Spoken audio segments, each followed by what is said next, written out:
नमस्कार विद्यार्थी मित्रांनो, चला तर आज आपण जे 4 जानेवारी 2024 रोजी सार्वजनिक बांधकाम विभाग म्हणजे PWDची जी 2023 साठीची भरती प्रक्रियेची एक्झाम झालेली होती, तर त्या परीक्षेची जी रिस्पॉन्स शीट आहे तर ती उपलब्ध झालेली आहे 4 जानेवारी 2024 रोजी.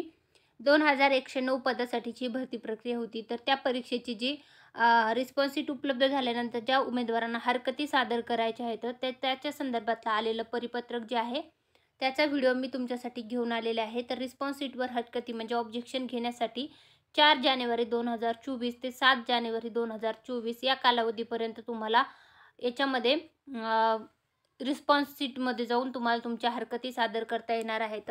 आणि याच्यामध्ये विहित आक्षेप हाताळणी शुल्क जे आहे नॉन रिफंडेबल असणार आहे. तर त्याच्यामध्ये तुम्हाला ₹500 प्रति प्रश्न असे अदा करून ऑनलाईन पद्धतीने सादर करावयाचे.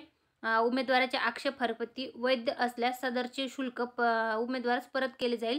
परंतु जर तो प्रश्न चुकीचा असेल तर तुमचं जे ₹500 असेल प्रति प्रश्न तर ते रिफंड केले जाणार नाही. याची सर्व उमेदवारांनी नोंद घ्यायची. जर हे सार्वजनिक बांधकाम विभागाची जी भरती प्रक्रिया आहे 2023 साठीची तर त्याच्यासाठीच्या आलेल्या हरकती संदर्भातलं हे परिपत्रक आहे.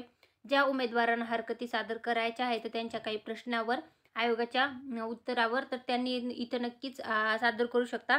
सार्वजनिक बांधकाम विभागाचे ऑफिशियल वेबसाईट जी आहे तर ती मी आपल्या डिस्क्रिप्शन बॉक्स तसेच आपल्या टेलिग्राम चॅनलला उपलब्ध करून देते. तुम्ही त्याच्यावर जाऊन तुमच्या हरकती सादर करू शकता. तर हरकती प्रति प्रश्न ₹500 आहे, याची सर्वांनी नोंद घ्यायची आहे. सार्वजनिक बांधकाम विभागाची ही भरती प्रक्रिया होती 2023 साठीची.